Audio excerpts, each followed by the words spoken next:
शीर्षक है बुल का दर्शन। मैं बुलबुल का गीत सुनता हूँ। सूर्य तप्त है, बयार धीमी है, किनारों पर वृक्ष हरे हैं। यहाँ कोई बुल छिप नहीं सकता। कौन सा चित्रकार उसके विशाल सिर, उसके भव्य सींगों को चित्रित कर सकता है। टिप्पणी: जब कोई ध्वनि सुनता है, इसके स्रोत का आभास कर सकता है। जैसे ही 6 इंद्रियां एक दूसरे में समाहित होती हैं, द्वार में प्रवेश हो जाता है। जब कोई भीतर जाता है, प्रथमतः बुल के सिर का दर्शन करता है। यह मिलन पानी में नमक जैसा है, घोल में रंग जैसा है। शूद्र भी स्व से पृथक नहीं रह सकता है।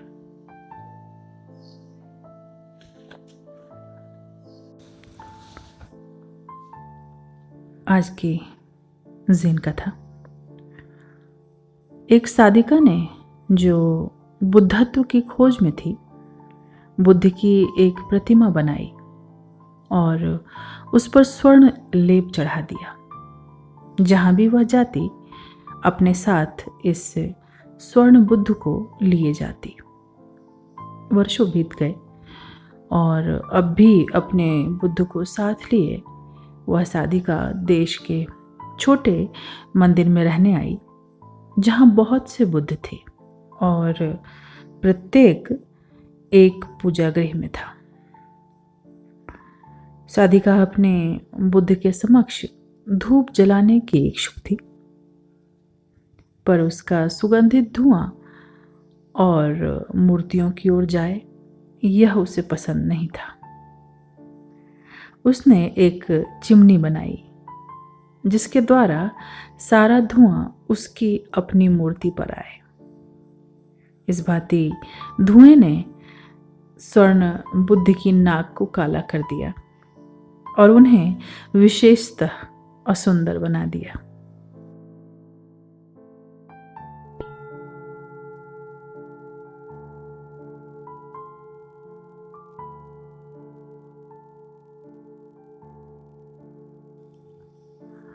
यह जो इस साधिका की कथा है, कहीं ना कहीं हम सब के भीतर है।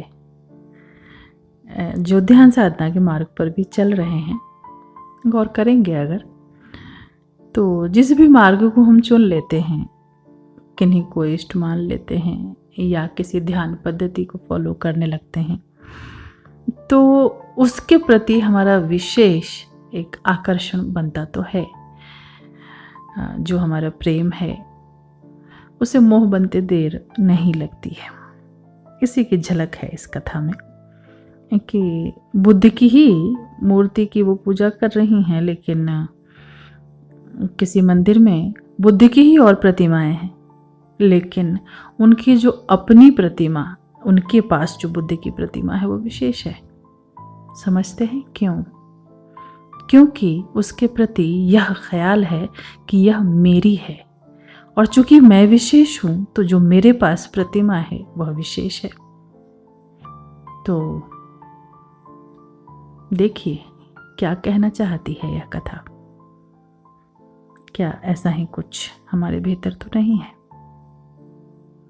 जो कुछ भी आप कर रहे हैं, किसी भी मार्ग से गुजर रहे हैं, वह कहीं पीछे तो नहीं रह जा रहा।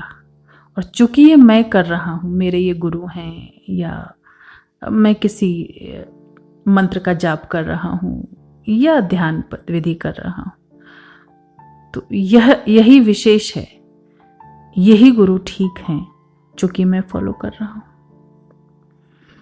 तो कौन आगे है, मैं या जो आप कर रहे हैं? खोज करें। और आज ये जो 10 बुल्स से जो आज का बुल है, तीसरा,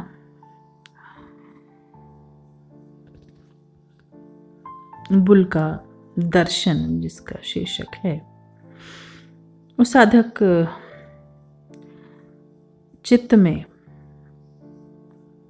जाने कितना कुछ छुपा बैठा है, अनंत शक्ति है। पर जैसे जैसे ढूंढते हैं, धीरे धीरे वो भीतर की जो सतत चलती हुई ध्वनि है,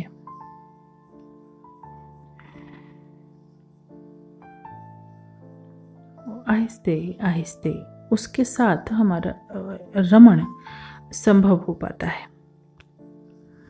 बाहर और भीतर के बारे में हमारा यह ख्याल है कि कुछ फर्क है, कुछ अंतर है, कुछ छोटा है, कुछ बड़ा है, यह विशेष है, यह तुच्छ है।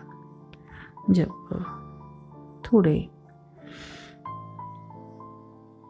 सरकते हैं हम उस शांति में, मौन में, तो क्षुद्र भी स्व से पृथक नहीं रह सकता है। एक ही सिक्के के दोनों पहलू हैं और धीरे धीरे इसका ख्याल आने लगता है। आज के ध्यान के लिए बैठेंगे।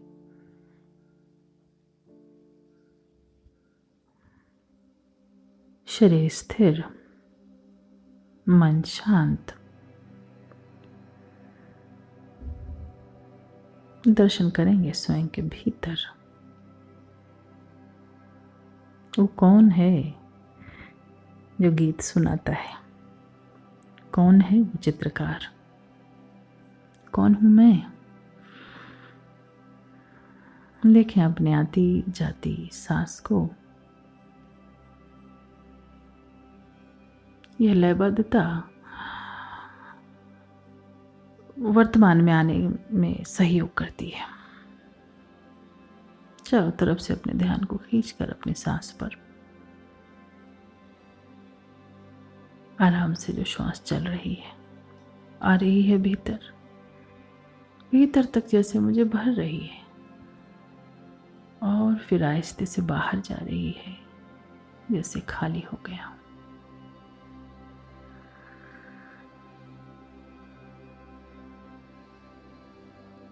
श्वास का जो एक एक कतरा है भीतर तक महसूस हो।